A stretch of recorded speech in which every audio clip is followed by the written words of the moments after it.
শুধুমাত্র শিক্ষার্থীরাই না, এখানে যে শিক্ষকরা আছেন বিশ্ববিদ্যালয়ের শিক্ষকদের উপর পর্যন্ত হামলা করেছে।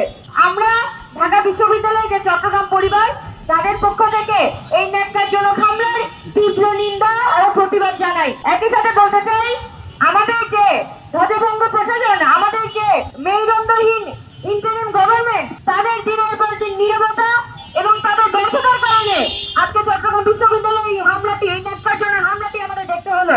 আমরা আশা করি যে এই চট্টগ্রাম বিশ্ববিদ্যালয়ের হামলাটিকে কেন্দ্র করে কোন দেশ বিরোধী চক্রান্তে আমরা জড়িয়ে পড়বো না এবং আমাদের দেশকে আমাদের রক্ষা করতে হবে।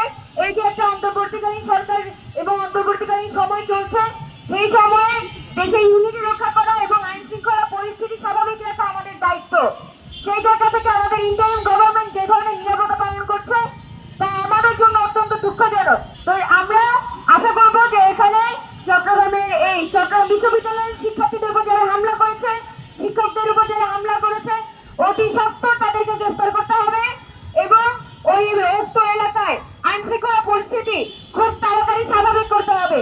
পাশাপাশি যে শিক্ষক শিক্ষার্থীরা এখানে আক্রমণের শিকার হয়েছে, হামলার শিকার হয়েছে, যাদেরকে কোপানো হয়েছে এবং যাদের লাইফ রিস্কে আছে, যে শিক্ষার্থীদের অতি দ্রুত তাদেরকে ঢাকা এনে উন্নত চিকিৎসার ব্যবস্থা করতে হবে এবং যে কোনো ভাবে হোক যে ভবিষ্যতে সকল ধরনের সংঘাত এড়ানোর জন্য স্থানীয় পুলিশ প্রশাসন মিলে একত্রিতভাবে।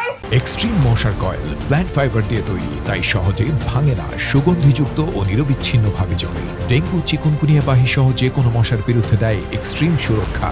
স্থানীয় বাসিন্দা এবং চট্টগ্রাম বিশ্ববিদ্যালয়ের যে সাধারণ শিক্ষার্থীবৃন্দ, তাদের মধ্যে একটা সংহতি প্রতিষ্ঠা করা এটা বর্তমানে খুবই প্রয়োজনীয় হয়ে পড়েছে। আমরা আশা করব যে এখানে বর্তমান গভর্নমেন্ট এই প্রতিটি বিষয়ে জোর ভূমিকা পালন করবে।